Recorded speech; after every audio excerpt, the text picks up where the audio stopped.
if anybody joins us, they'll just pick up on where we're at. So we're going to be recording the session today so that we can post it on the website and allow folks to view it at their own time and convenience. So hopefully that's okay with everybody. And if you're used to Teams, it's a lot like Zoom and all the others. We welcome your questions either through chat or through raising your hand or just unmuting and saying, hey, excuse me, I'd love to know more about whatever. So we're pretty informal here. It's a nice small group. My name is Nora Riemenschneider, and I'm the program coordinator of the Cultural Star program with the City of St. Paul. And I'm joined by my colleague, Grace Bubel. So Grace, you want to say hi or a wave or whatever you feel like doing? Hello, everyone. Grace works primarily with those who receive grants on our paperwork, grant agreement and monitoring and payment process and all that good stuff. So Grace really gets to know a lot of our organizations that receive grants. So yeah, she's been with us with this program for about a year now, with the city for a couple of years. We also are super happy to have one of our board members with us. We've got Bethany Gladhill. Oh, and I'm going to Grace is going to handle letting folks in. So thank you for that, Grace. But yeah, Bethany Gladhill is one of our board members. We have 9 board members that serve as the reviewers of all the proposals that we receive, and they interview and deliberate together as a board to make recommendations around funding to the mayor and city council. And Bethany's been on the board since about May and jumped right in with the round 1 review. So she's been through this before, and she works with a ton of arts nonprofits as a consultant. So got a lot of insights to share, and she's been a very amazing and knowledgeable board member so far. So Bethany, thank you for being here, and feel free to come off mute and introduce yourself and say a few words if you'd like. Not much to say. That was a great intro. Thank you. I do work, my seat is actually with Film North, which is a mid-sized arts organization, but I do work with a number of nonprofits and have worked with them of all sizes and all varieties, from visual arts to performing arts to film to I work with other nonprofits that are non-arts groups. So I do understand your struggles and would love to help you guys work through them in elements. I'm usually the one that's pickiest about the budget. So when you're submitting yours, just make sure your budget matches and you'll make it through my eyes, and I'll be able to focus on all the great work you do. Definitely. Thank you. So yeah, we always like having board members join us for our info sessions because they really are your audience on putting together a proposal and making sure that you're telling us about your project and what you're up to and what you're hoping to accomplish, and have that really be successfully relayed to the board so that they can understand your project and give you the support that you're hoping for, or at least recommend you for support. So we'll dig in here to what this program is all about, kind of go over the kind of where, what our 3 program types are, some of the rules and guidelines, and then the application process. And yeah, like I said, if you have any questions, just chat, raise your hand, unmute to ask, because we really are here for you. So the Cultural Star program, it's a program of the City of St. Paul, and it's funded by a 1/2-cent sales tax that's charged in the city, that's been in place since 1993. And it totals, I don't know, about $18–20 million, and about 10% of that gets devoted to the Cultural Star program, which targets nonprofit arts and cultural organizations for the most part. And we'll get into the details of exactly who's eligible. It also targets downtown. So 80% of our Cultural Star program is required by our STAR tax law to go toward the cultural district of downtown St. Paul. So definitely if your project is downtown, you have an advantage because you're going to dip into the big pool, but we do have funding citywide.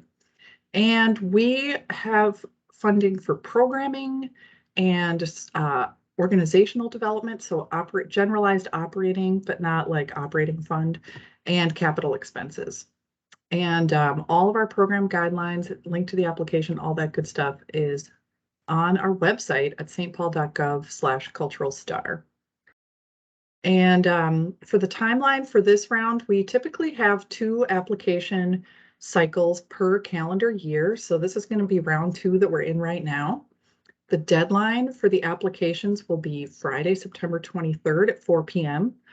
We interview every applicant, and that'll take place in early to mid-November. We haven't quite scheduled those yet. Got very busy board members, and it's tricky to schedule these things, but they're very valuable. And the board finds that they've read all your applications, but they oftentimes want more information or clarification, or want to hear from you in your own words verbally, more about your proposal. So it's a very successful, it's a very effective, I should say, way to get more information about your project. And those will be scheduled in November. The date ranges of what projects can apply for this cycle. Your project has to take place between January 15th of 2023 and January 14th of 2024. It's not the cleanest dates. We were aiming to have the whole calendar year of 2023 as our dates, but we don't want projects to start before they're approved. So we needed to build in a little wiggle room, hence the weird dates. But your project, you can be preparing for your project prior to that. You can be kind of evaluating and doing closeout things after January 14th, 2024. But what you can't do is have that public facing portion of your project, like if you're having a theater production or a festival of some sort, or something that's going to take place for the audience to take part in. It needs to happen in that window. And every expense you want to charge to our funding source has to be incurred during those dates. So you'd really pick those expenses that are within that window. That's your contract if you were awarded. Our program goals, we got to address this first and foremost, really is to strengthen the arts and cultural sector, to promote economic vitality in St. Paul, and also support downtown as a vital cultural center. So the way that we think about doing that is building and diversifying audiences. So really giving people things to do and see and ways to enrich their lives in St. Paul. Also promoting a broad range of cultural offerings. So we're keeping an eye on wanting to have theater and cultural festivals and dance and visual arts, and really trying to run the gamut of all types of offerings. So yours would be adding to that diversity and the full range. We want to leverage additional financial support. So we're looking, we're a matching grant program, which I'll get into, and looking at producing a long-term impact. So we do want to support organizations to thrive and continue to grow in St. Paul. We have 3 project types that you can apply for. Special projects is going to be quality arts activities in any discipline. That's the most applications and projects that we support are special projects, probably about like 70 to 80%. We also support organizational development. So that would be projects that are going to strengthen, grow, and develop an organization. This would be like strategic planning, or a diversity and equity and inclusion initiative, or a new marketing campaign, or some kind of effort that's going to build and grow your organization. And third, we have capital projects, which are going to be physical improvement, permanently installed equipment, public art. These are going to be your built bricks and mortar type projects. And we tend to focus on the arts components, like, new lighting, new theater seats, new dance studio, that's dance studio build out. But it really kind of runs, it depends on what the needs are. We definitely, helped the Children's Museum upgrade their HVAC last year. So not like the most like sexiest project, but they need a good HVAC system, especially in these times. So, you got to get those things done as well.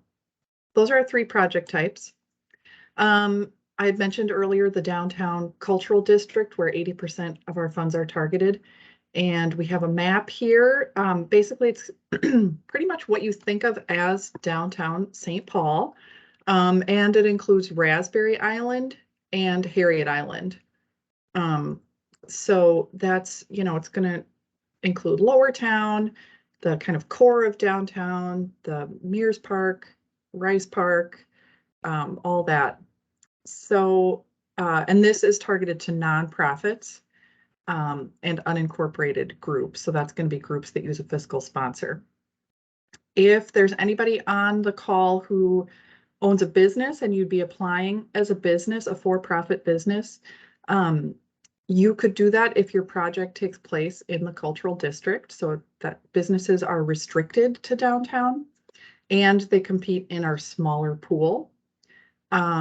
Or if your project and your nonprofit is outside of this and is in one of the neighborhoods of St. Paul, you would be competing in our smaller 20% pool.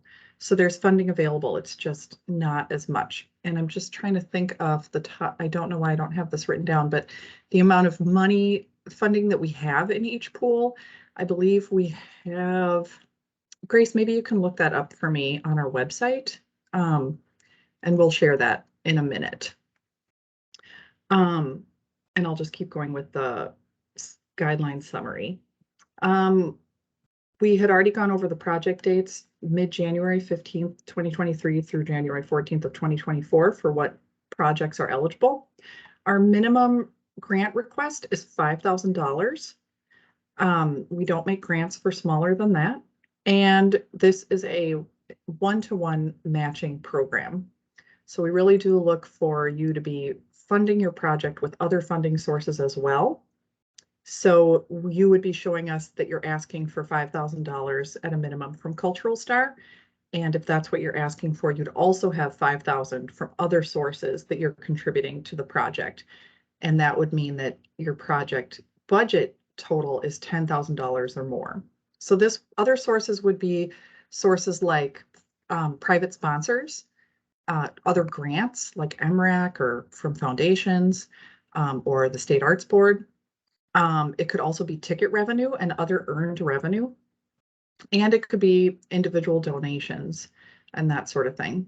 We do have some leeway for in-kind as well to count toward your match, but it's only up to 30%. So 70% of your one-to-one match would still come from cash sources such as grants, sponsorships, and ticket revenue. So if we're looking at this example of 5,000 and 5,000, that would mean that 3,500 would be from cash sources like grants and ticket revenue.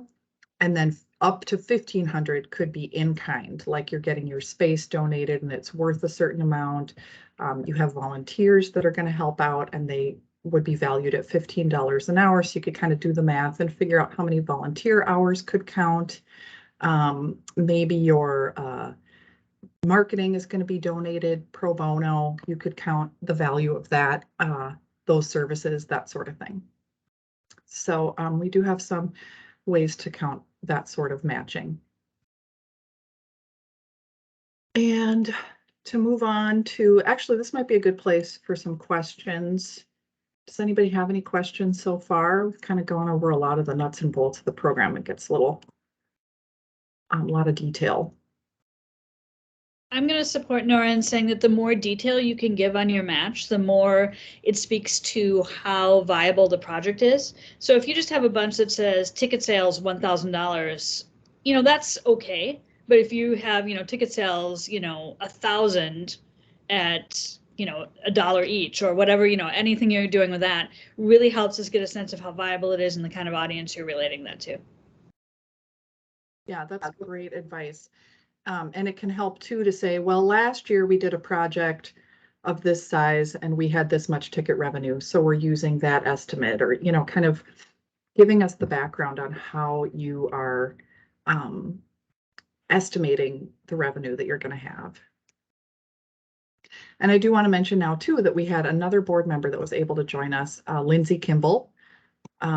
She sits on our large cultural organization, one of our board member seats in that position, and she is the program director of the current 89.3 FM. So she's been on the board for a couple years, the longest standing board member we have right now. So she's just a wealth of knowledge, super helpful, and really glad that she is here as well. Yeah, thank you everyone for being here. These info sessions are a great way to learn more about the process and the funding that's available. And we try to make the application process as accessible as we can. So feel free to reach out to Nora, her team, or anyone that's on the board if you have questions, and we'd love to be able to help you and support you and your project in this process.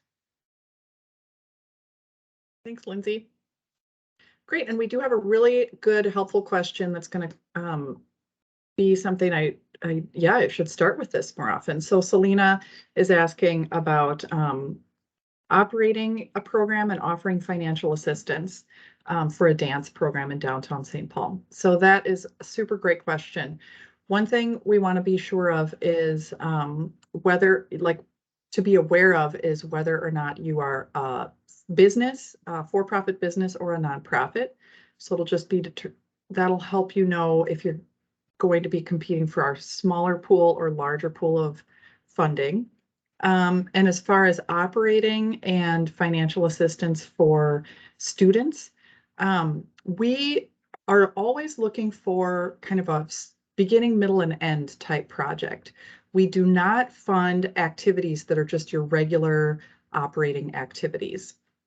So we are looking for, kind of a program that might be a seasonal thing that for your financial assistance, maybe it would be a scholarship program for a school year or something that's not just kind of your basic operations, but that becomes its own proposal and program and project that you are undertaking. So usually, if you were thinking of financial assistance for students, I would probably call it kind of a program that you're trying to set up that would help boost your enrollment or kind of something like that, because it has to be something specific and project-based. And that's true for both special projects and our organizational development. And I'd take any insights from Lindsay and Bethany about kind of how do you make your proposal a project as opposed to kind of your general operations, which is something that we don't fund.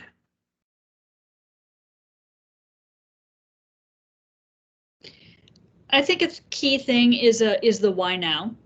That is an element. Why is this project so important to do now? Maybe it does fit in your general operations, but as Nora said, it's expanding your availability or expanding who you're reaching out to, or you're bouncing back from COVID and you're doing specific elements that are a real change from maybe the way things were before. You're offering your classes by remotely as well as in person, or things like that. As long as that's a change, as far as I understand from the things, as long as that's a change and you're showing really clearly why that's a change in there, that's eligible. But we want to know why you didn't do this 2 years ago, or what is the impetus now? And that will also give it a sense of timeliness too. So we know that it's really important that you get this now, and then you can move on and do the next thing. Yeah, I think that's absolutely right. And then to piggyback on that, if there's like a new audience you're trying to reach, that would be important too. I know one of the things that we value is making arts and music and cultural content accessible for more people. And so if your project can demonstrate that you're trying to provide this for as many people as possible, you've got, it's accessible, like physically accessible, ticket price accessibility, but also your outreach. That is also an element that we value. And I think, Nora, I'm sorry if I missed this because I was a little bit late, but as you go through the application process, there are guidelines that are different areas where we look for your feedback about how your project maybe fulfills those areas, like impact and diversity. So the more detailed you can be about how you can answer those questions, that will help us evaluate your your project. And we try to create, we try to evaluate projects consistently based on those criteria, so that there's an equitable approach for each project. Awesome. Thank you both so much. Seems really helpful. And just to clarify, our fiscal sponsorship program, I'm seeing Selena's hoping to use that, and we actually do not allow businesses to use fiscal sponsors. It's really geared toward groups that might be set up as a nonprofit, but have chosen just to kind of do their activities not as an incorporated nonprofit. And they would go through a fiscal sponsor such as Springboard for the Arts, Film North, Indigenous Roots. You know, there's quite a few in St. Paul that offer that service. But we do not allow businesses to use fiscal sponsors. Sometimes a business might be partnering with a nonprofit, and then the nonprofit is kind of the lead applicant. But we really reserve our fiscal sponsorship program for unincorporated groups that are kind of doing their activities as something that is artistic and meaningful to them, and offering an opportunity for artists. So that's just something to clarify. And I can definitely, sometimes these questions get a little complicated depending on the situation. So we're always happy to take questions directly from folks by phone or by email. So we'll have our contact information available at the end, but also on our website. It's super easy to find us. Let's see here. So just to continue with how the program works, with special projects and organizational development projects, we advance the grant funds if you're awarded.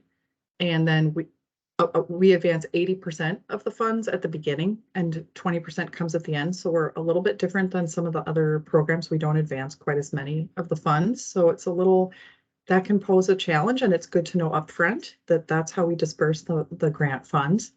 And then with capital projects, the funds are dispersed as the project goes on and expenses are incurred. So there's no advance funding available for capital projects. You have to kind of be able to front those and basically get reimbursed or kind of submit at the exact right time in order to get the funding from us to cover your expenses. And then the match is accounted as you go with capital projects. So if you incurred $10,000 on a capital expense, we would give you $5,000 and assume that your match of $5,000 would cover the other half.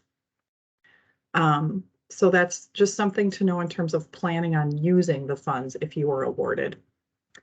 Let's see, I am seeing another question here from Hannah. Thank you. A nonprofit can be have already gotten the award letter or the statement from the IRS that you've been given that 501c3 status. So you can be brand new. You just have to have been officially made a nonprofit by the IRS. Or designated, I suppose is the right word. Little bit of detail in the guidelines as far as how often groups can apply and how different groups can apply. Typically, this program is a one-time a year type program.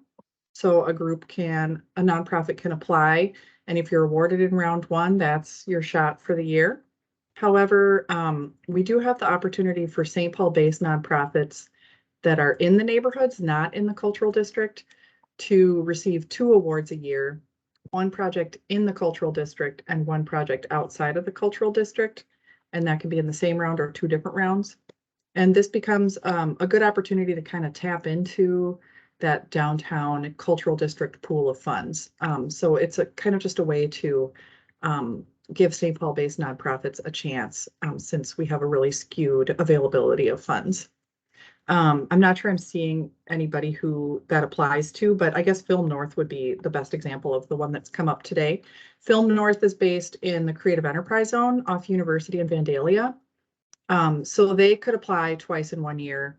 and get an award that takes place like on their site or somewhere in the neighborhoods of downtown. And they could apply for a program that takes place downtown. Say they did a film screening at the Weyerhaeuser Auditorium at the Landmark Center, or something like that. And that way they could get 2 awards in 1 year. So it's unique and it doesn't apply to a ton of organizations, but it is something to know about if that is something that applies to your nonprofit. We also only offer 3 years in a row of funding for special projects and organizational development, and then you have to take 4th year off. So we are a support program and not kind of your only way to get things done. So it's kind of to encourage sustainability and longevity of organizations.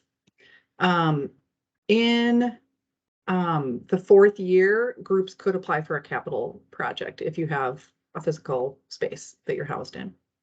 And last, this gets into our fiscal sponsorship program. Groups that are unincorporated groups, just individual artists, folks that are working on a project together that don't have a nonprofit status, they can apply for this program, but the project has to be in the cultural district. So it has to be a downtown only project. And we do only allow St. Paul based fiscal sponsors. There's a lot of them, but we're not, yeah, it's Springboard, thankfully, is in St. Paul, Film North, Indigenous Roots. There's quite a few that we've seen. In Progress has been one, that sort of thing.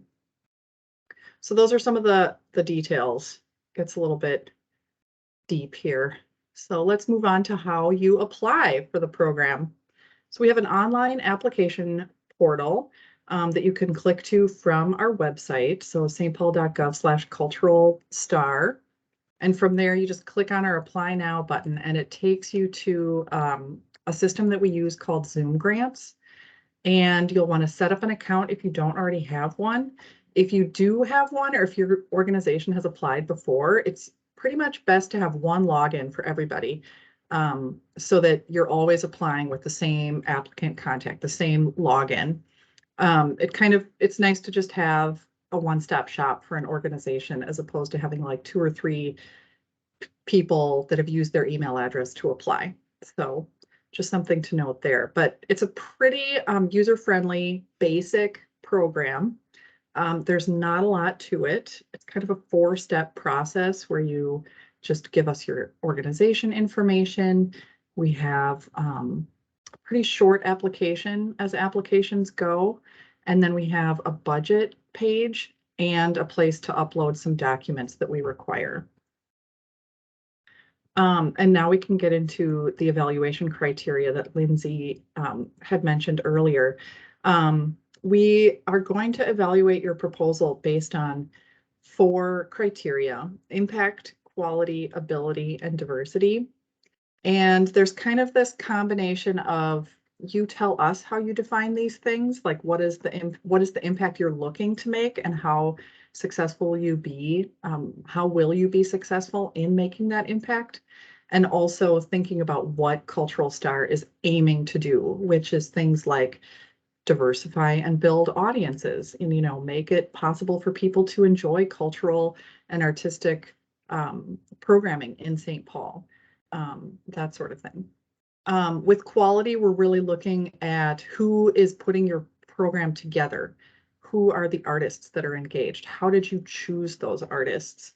How did you come up with your concept? What does success look like to you? And how will you know that you were successful? Whereas ability is more on the side of being able to accomplish what you set out to do. So like, is your budget realistic? Are you going to get the audience there that you said, because you've got a plan that sets you up to have the audience that you want? Diversity is a little tricky because it's like, I feel like everybody tries to put everything in the diversity bucket. But what we're talking about is the diversity of your art offering. Like, how are you unique and bringing diversity to the cultural offerings of St. Paul? And then also the diversity of who's involved in your project, and how you're, meeting, attracting a diverse audience. Like, who is that audience to you?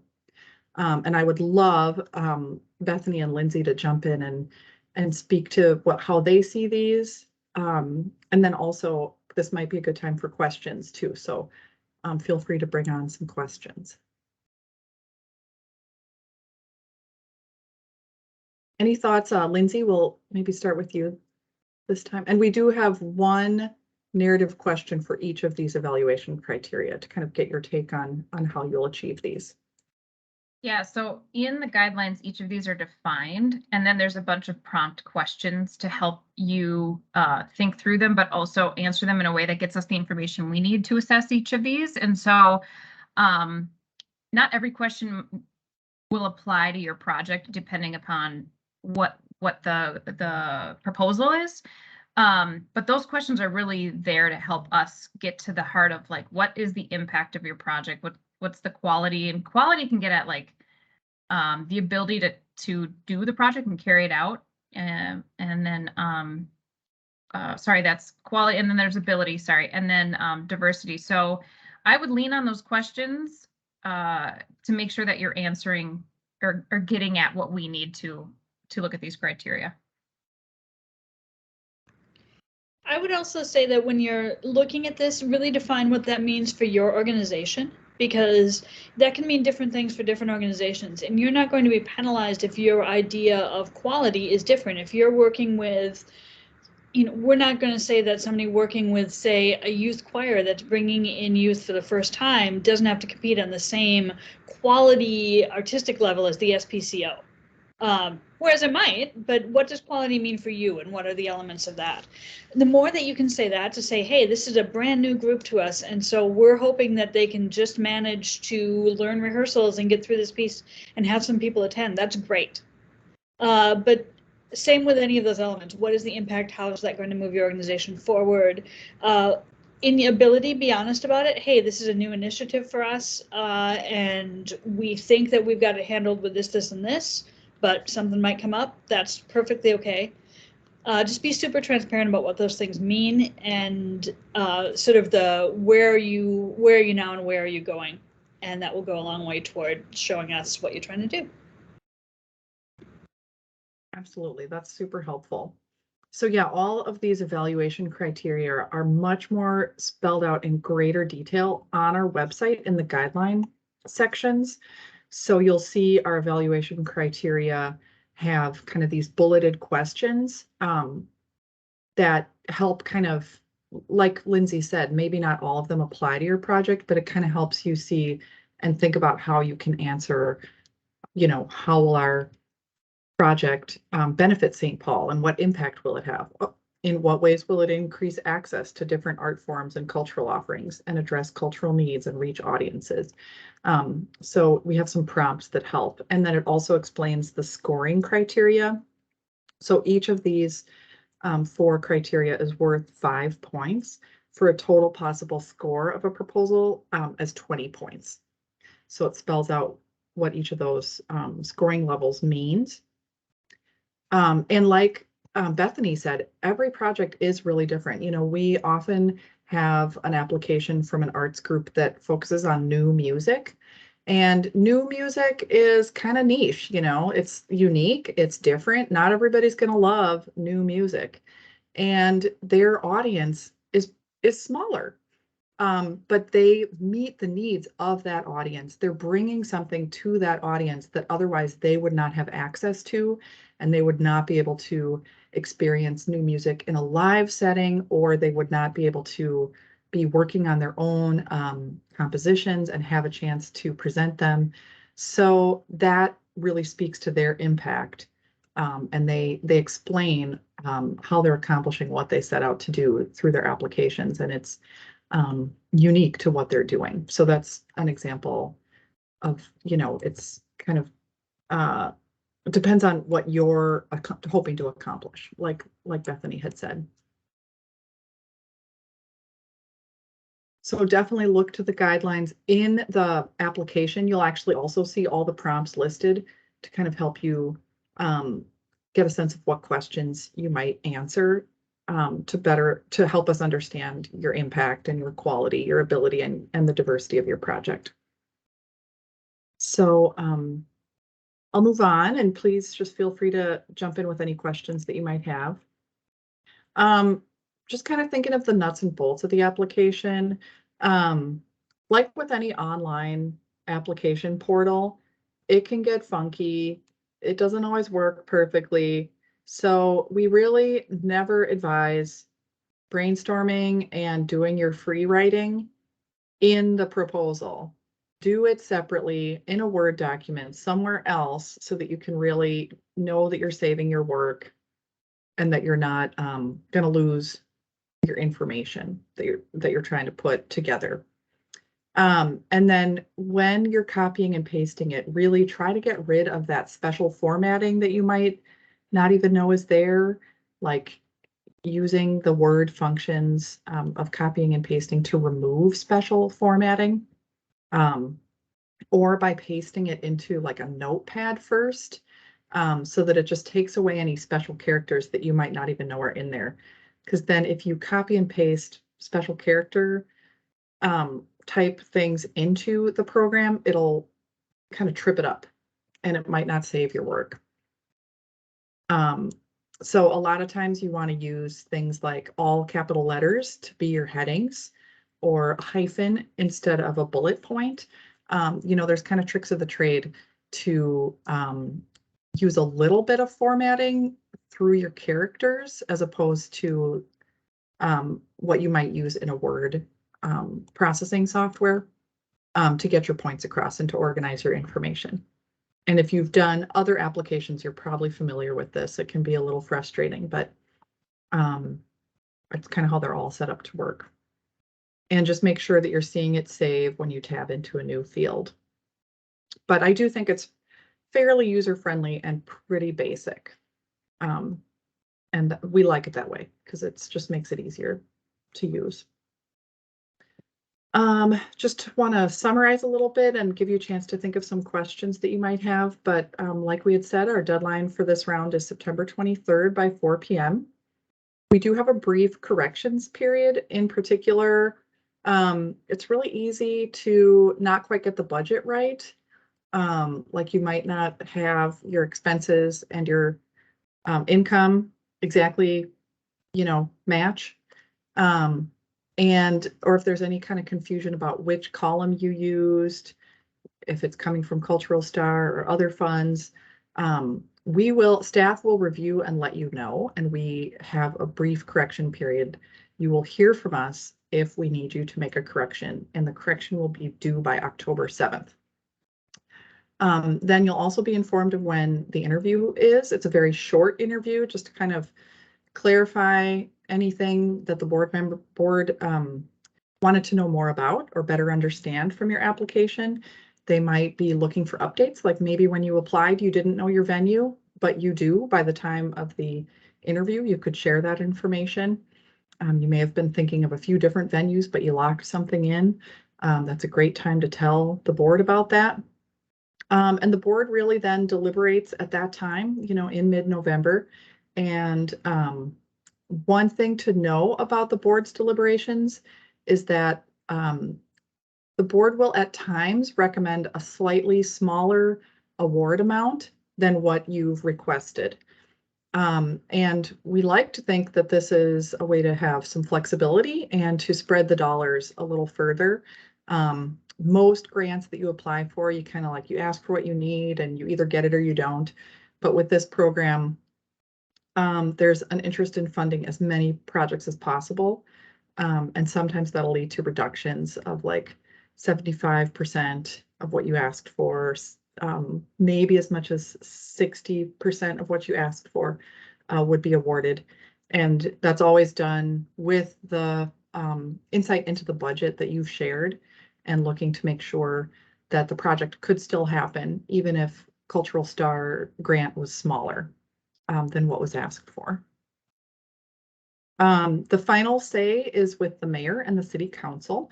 And so we will be aiming to get this in front of them before the end of the year. But we have a little wiggle room in there. They could decide at the beginning of January. It just takes a really long time to get it all through the process. But yeah, it's all this thoughtful and kind of wanting to make the right decisions and all that good stuff. So I don't really need to go into too much compliance but sometimes when you're applying for public funds, there's special rules that apply. Really, the only one that applies here is for larger capital projects and how much you pay the laborers who do the capital project. But for the most part, we don't have a lot of compliance requirements with Cultural Star. So we're glad about that. You're doing good work, and it checks a lot of the boxes of what public dollars should go toward. And got our staff information here. Like I said, I'm Nora. Grace is here too. Our colleague Nancy, she's going to be on another call next week. She's also a great resource, and our website, of course, too. And yeah, with that, I'd love to just give a chance for Bethany and Lindsay and Grace to bring up anything I might have missed, and questions, of course. We would love to take your questions, and they can be specific too, like, oh, I want to do this thing, and what do you think? And we can also do that individually as well. So it looks like Angie's got her hand up. If you want to come off mute, and we'd love to hear from you. Yeah, thank you. I appreciate the opportunity to learn more about this program. I am the Development Director for Ain Dai Young Center, and in 2023, Ain Dai Young will be celebrating their 40th anniversary. And so we are creating a year full of activities, and one of which we would like to create a sort of documentary type film with, you know, a lot of the historical aspects of our organization. And is that the type of project that would fall under the special projects? We are outside of the downtown area. We are at Portland and Lexington, but maybe we could show it downtown. Mm-hmm. Yeah, actually, that's what I was just going to say is with film, when we've supported film before, we love to see that there's a screening component. And how are you going to be sharing this with an audience that's in St. Paul? There are definitely lots of places to screen films in St. Paul, depending on the technology that it uses. Landmark Center has a theater in their basement. Metro State has one. We're adding more as we speak, but those are the two kind of biggies right now. Metro State's outside the cultural district. And you could also go with a more, you know, if it doesn't need the filming technology, you could kind of have it anywhere. You know, we've had a film screening that was going to be at the Amsterdam, event centers that are downtown. It's pretty flexible, depending on, you know, if it's just a computer that can show it or a regular DVD player. Thinking of a potential outdoor showing, maybe at Harriet Island. Oh, very cool. Absolutely. That's a great idea. Yeah, I think when it comes down to the project, I think, so Nora, you make really good points about how you could make it downtown. I think, and congratulations on your anniversary. That's really exciting. That's awesome. Thank you. When it comes to the content, I think I would be, the questions that I'd be wondering about as I'm reading the proposal is particularly around the content of the film. Like, is this a promotional film for the center, or is this documenting art? How is it creating more accessible forms of the art of film? Or is it amplifying, like, how is it amplifying art? So I'll be thinking, that's kind of the stuff that I'd be thinking about. Is it celebrating art of our Indigenous people, or is it, let me talk about the history of this organization? And in that regard, it feels more like I'm going to be blunt, it feels more like a PR type film. Right. So getting a sense of what that film would be will help us understand how it fits into the Cultural Star work. The other piece I would be careful of in any of these projects, but in a situation like that, especially when you discussed your full year of activities, is to make sure that you stay far away from the fundraiser part of this. Star funding does not pay for fundraisers. So if you're like, and we're going to show this at our big gala that's going to be in Rice Park or something like that, that's going to immediately make us worried that it's a fundraiser kind of thing. So keep those things separate and clearly away from each other. Nora, you can speak to this better, but I know, you know, film takes a long time. So I think, wouldn't the screening of this have to, if you were trying to go for downtown funds, the screening would actually have to happen during that grant period too, as well as the creation of it. So, So because it could take well more than a year to do that. Sure. Okay. good feedback. Thank you so much. Yeah, great questioning. And yeah, congrats and good luck with the endeavors. Thank you. Great. Other questions?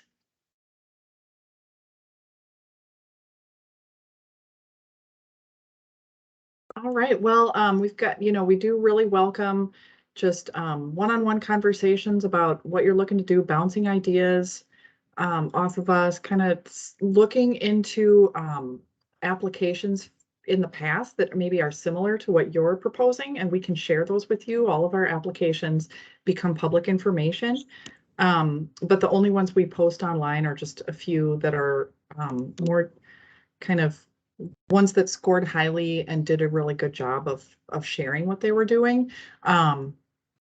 So we do have a few examples online, but sometimes if you let me know what your project is about, I can share with you application samples that might be helpful and kind of insightful on what you're trying to put together. So please feel free to reach out and make those requests to me. That's one thought that I have. And then otherwise, yeah, just making sure to read over the guidelines carefully, start your application early, bring questions forward as they come up. And yeah, we're excited to see what you've got going on.